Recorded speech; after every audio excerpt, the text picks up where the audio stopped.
రెడ్డి గారు నమస్తే. నమస్తే సార్, మీకు ప్యానల్ సభ్యులకు అందరికి నమస్కారం సార్. నమస్తే. మీరు మీ పార్టీ అధ్యక్షుడు ఎన్నికల ఖర్చుల కోసం డ్రగ్స్ తెచ్చి అమ్మేసి ఎలక్షన్ లో డబ్బులు ఖర్చు పెట్టాలనుకున్నారంట.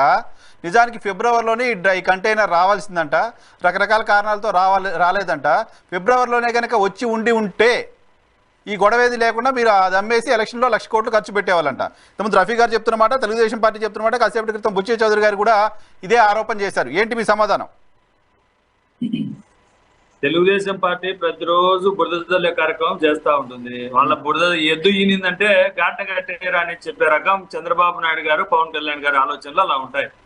ఎప్పుడో జరిగిన సంఘటనలు కూడా పట్టుకొని, ఎక్కడో గుజరాత్ లో డ్రగ్స్ పట్టుకుంటే దాంట్లో ఎవరో విజయవాడలో ఒక అడ్రస్ పెట్టుకుంటే ఆ అడ్రస్ పెట్టుకొని జగన్మోహన్ రెడ్డి గారికి అంటగట్టడం, ఎక్కడ ఏ చిన్న సంఘటన జరిగినా దాన్ని ముడిపెట్టి వైఎస్ఆర్ కాంగ్రెస్ పార్టీకి, జగన్మోహన్ రెడ్డి గారికి ముడిగట్టడం వాళ్ళకి వంతపాటు అయిపోయింది.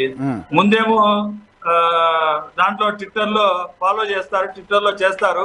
ఆ తప్పు తెలుసుకున్న తర్వాత తన వాళ్ళే చేశారని తెలిసిన తర్వాత, తన అనుమాయులే తనకు సంబంధించిన వాళ్ళని తెలిసిన తర్వాత నాలుగు ఖర్చుకొని ఇలా ఎదుటోళ్ళ మీద ఇంకా దాని మీద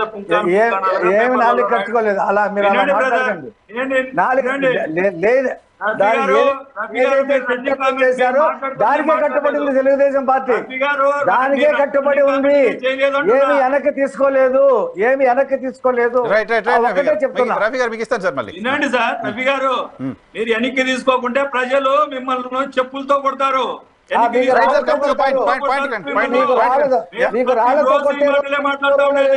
ప్రతిరోజు ఇదే మాటలు మాట్లాడుతూ ఉన్నారు. రాళ్లతో కొడతారు. రేపు బస్ యాత్రకు వస్తాడు కదా, రేపు బస్ యాత్రకు వస్తాడు, చీపురి గట్టలు పట్టుకొని కొడతారు. ఇప్పుడు పరదాలు పట్టుకుంటుంది. అందుకనే సరే సార్, జనాలు ఓట్లతో కొడతారు, ఓట్లతో కొడతారు, చీపురుతో ఓట్లతో కొడతారు, ఎవరు కొట్టాలి కొడతారు. పరదాలు పెట్టుకుంటున్నాడు.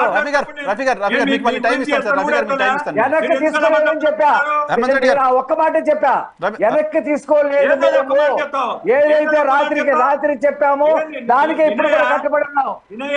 మీ పార్టీ అనేటువంటి బీజేపీ పార్టీ అని చెప్తుందా విను.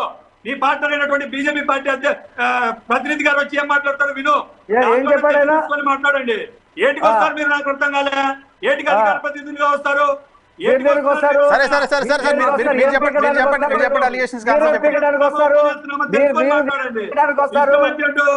గుడ్డెద్దు చేలో మేసినట్టు ఉంటుంది మీ పరిస్థితి.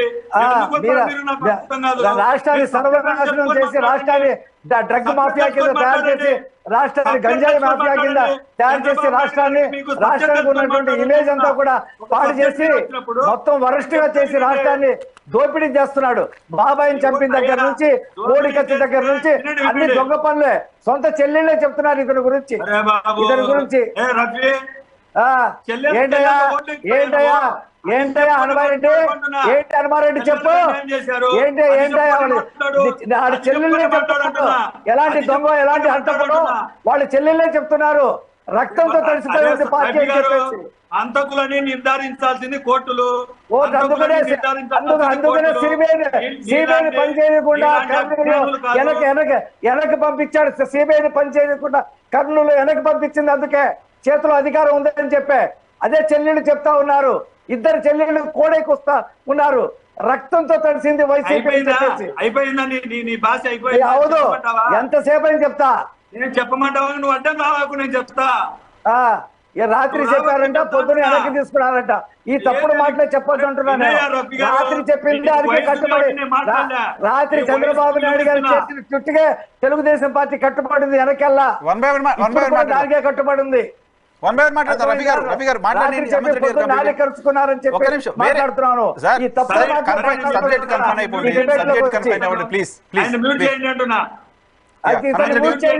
తప్పుడు మాటలు మాట్లాడుతా ఉన్నాడు ఇతను. కాదు, రన్నింగ్ కామెంట్ చేస్తే ఇద్దరు మాట్లాడేది ఎవరికి అర్థం కాదు, ఉపయోగం కూడా లేదు. మీ కంఠశోష తప్ప ఉపయోగం లేదు. రాత్రి చెప్పి పొద్దున చంద్రబాబు చెప్తా ఉంటా.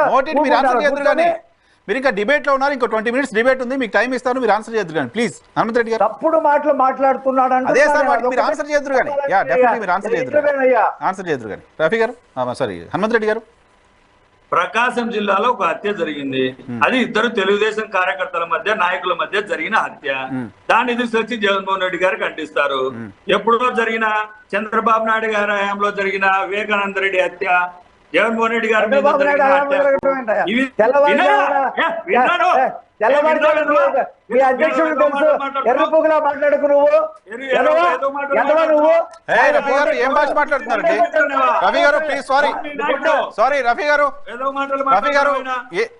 రఫీ గారు ఏం భాష మాట్లాడుతున్నారండి మీరు? ఎందుకు సార్ ఇతను తీసుకొస్తారు? ఏం భాష మాట్లాడుతున్నారు? ఎందుకు సార్ తీసుకొస్తారు? వెనక్కి తీసుకొని మీరు మాట్లాడే వాళ్ళకు నేను సబ్జెక్ట్ చెప్తున్నా విను. ఐఎమ్ సారీ, మీరు ఇలా అయితే నా ప్యానెల్లో అవసరం లేదు. గౌరవిస్తున్నా. ప్రతిసారి ఏం భాష మాట్లాడుతున్నారండి? పద్ధతిగా ఉండదు. ఏం చెప్పదలుచుకున్నారు? ఏం భాష మాట్లాడుతున్నారు? ఏం భాష మాట్లాడుతున్నారండి? డిబేట్ లో మాట్లాడే భాష అది. మీరు ఇక్కడ అరిచేస్తే 4 ఓట్లు పడిపోతాయా? కొంచెం సంస్కారవంతంగా మాట్లాడుకుందాం. మ్యూట్లో ఉన్నారు మీరు. రైట్ సార్, హనుమంత్ రెడ్డి గారు మాట్లాడండి. హనుమంత్ రెడ్డి గారు ప్లీజ్ సార్. సార్ వీళ్ళ ఆలోచనలు ఎలా ఉంటాయంటే ఏ మూల చిన్న సంఘటన జరిగినా వైఎస్ఆర్ కాంగ్రెస్ పార్టీకి నాయకులకు కాదు, మీరు ఎట్లా అంటగడుతున్నారు? మరి ఇప్పుడు మీరు అది ఏంటో తేలకుండా ఎంక్వైరీ సంస్థలు ఏం చెప్పకుండా మీరు ఎట్లా అట్రిబ్యూట్ చేస్తున్నారు? తెలుగుదేశం పార్టీకి బంధుత్వం ఉన్నంత మాత్రాన్ని కేసులు ఎట్లా అట్రిబ్యూట్ చేస్తారు? మీరు ఎట్లా పురంధేశ్వరి గారికి, మీరు ఎలా చంద్రబాబు నాయుడు గారికి వాటిని అంటగడుతున్నారు? మీ దగ్గర ఏం ఆధారాలు ఉన్నాయని అంటగడుతున్నారు? ఏది వినపడలేదు సార్ నాకెందుకో. మీరు ఇప్పుడు వైఎస్ఆర్ కాంగ్రెస్ పార్టీ కూడా తెలుగుదేశం పార్టీకి దీంతో సంబంధం ఉందని చెప్తోంది కదా. వైఎస్ఆర్ కాంగ్రెస్ పార్టీ తెలుగుదేశం పార్టీకి డ్రగ్స్ కేసుతో సంబంధం ఉందని చెప్తోంది కదా. పురంధేశ్వరి గారు లింకప్ చేస్తూ సజ్జల రామకృష్ణ ఎలా మాట్లాడుతున్నారు? పురంధేశ్వరి గారికి సంబంధం ఉందని, చంద్రబాబు నాయుడు గారికి సంబంధం ఉందని మీరు ఎలా చెప్తారు? మీ దగ్గర ఉన్న ఎవిడెన్స్ ఏంటి? ఇప్పుడు వాళ్ళు మా మీద ఒక ఆరోపణ చేశారు. అది సబ్జెక్టు తెలియక ముందే అది సిబిఐ వాళ్ళు పట్టుబడ్డది కేసు పట్టుబడిన వెంటనే వైఎస్ఆర్ కాంగ్రెస్ పార్టీ జగన్మోహన్ రెడ్డి గారి మీద ఆరోపణలు చేశారు. మేమేం చేశాం? మా మీద ఆరోపణలు చేసినప్పుడు మేము దానికి సమాధానం చెప్పుకోవాల్సిన అవసరం ఉంది. మేము సమాధానమే చెప్పకుండా వాళ్ళ బంధుత్వాలు ఎవరు ఉన్నాయి, ఎవరెవరికి వాళ్ళు అనుబంధంగా ఉంటారు, దాంట్లో ఎవరైతే ఆ కంపెనీ ఎవరికి సంబంధాలు ఉంటాయనే విషయం మేము చెప్పాము. మేము ఎక్కడా వాళ్ళు ఇవన్నీ తీసుకొచ్చి వీళ్ళే డ్రగ్స్ అమ్ముతున్నారని మేము ఎక్కడా చెప్పలే. ఆరోపణలకు సమాధానం చెప్పడం వేరు, ప్రత్యారోపణ చేయడం వేరు. మీరు ఆరోపణలకు సమాధానం చెప్పట్లా, ప్రత్యారోపణ చేస్తున్నారు. వాళ్ళకి సంబంధం ఉంది, వాళ్ళే తెచ్చారని. నేనేమంటా అంటే సార్, దీంట్లో వాళ్ళు రాత్రి పట్టుబడిన వెంటనే జగన్మోహన్ రెడ్డి గారికి వైఎస్ఆర్ కాంగ్రెస్ పార్టీకి అంటగట్టారు. అంటగట్టిన తర్వాత దాన్ని మేము కాదయ్యా, మాకు దానికి సంబంధం లేదు, ఆ సంబంధాలు ఏదైనా ఉన్నాయో టీడీపీ వాళ్ళకు, బీజేపీ పురంధరేశ్వరి వాళ్ళకు ఇలా బంధుత్వాలు ఉన్నాయని చెప్పారు. అంతే తప్ప వాళ్ళు ఏదో చేశారనో లేకుంటే చంద్రబాబు నాయుడు గారు చేపించారనో మేము ఎక్కడా చెప్పలే. మీరు గుర్తుపెట్టుకోవాలి, ఈ ఆరోపణ వాళ్ళకు బంధుత్వాలు ఉన్నాయి, ఏదైనా ఉంటే వాళ్ళ ద్వారా ఉంటుందేమో అని అన్న తర్వాత వాళ్ళ బంధుత్వాలు, వాళ్ళ ఫోటోలు వాళ్ళకి వచ్చిన తర్వాత వాళ్ళు ఏదైతే మాట్లాడుతున్నారో ఆ తర్వాత ఇంకా ఏదో ఇంకోటో మాట్లాడడానికి ప్రయత్నం చేస్తున్నారు. గతంలో కూడా ఎక్కడ ఒక గీతాంజలి ఆమె మీద జరిగిన దాడి కేసులో కానీ, ఆమె వ్యక్తిత్వ హననం చేసినప్పుడు కానీ వాళ్ళు ఏ విధంగా ఆ గీతాంజలి కుటుంబం మీద ఏ విధంగా దాడి చేశారు, ఇలాంటివన్నీ చేసేది తెలుగుదేశం పార్టీ ముందే రాస్తుంది. నెల్లూరు జిల్లాలో కావల్లో ఒక చిన్న సంఘటన జరిగితే బస్సు డ్రైవర్ ను కొట్టేస్తే వెంటనే తెలుగుదేశం వైఎస్ఆర్ కాంగ్రెస్ పార్టీ గుండాలు ఆర్టీసీ డ్రైవర్లను కొడతారని చెప్పారు. ఈ పర్టికులర్ ఇష్యూలో కొంతమంది శర్మిలమ్మ గారి మీద అలాగే చేస్తారు, సునీతమ్మ గారి మీద అలాగే చేస్తారు. ఆ మీద ఆరోపణలు చేసేదానికే ఉన్నారు తప్ప దాంట్లో సిబిఐ ఎంక్వైరీ చేస్తా ఉంది. కేసు తెలియని తర్వాత మాట్లాడొచ్చు కదా. గతంలో గుజరాత్ లో జరిగిన వాళ్ళు మాట్లాడే మాటలు ఎలా ఉంటాయంటే, ఇది విశాఖ నుండి గతంలో వాళ్ళ తెలుగుదేశం పార్టీ అయ్యన్న పాత్రుడు ప్లస్ గంటా శ్రీనివాసరావు ఇద్దరు మాట్లాడింది.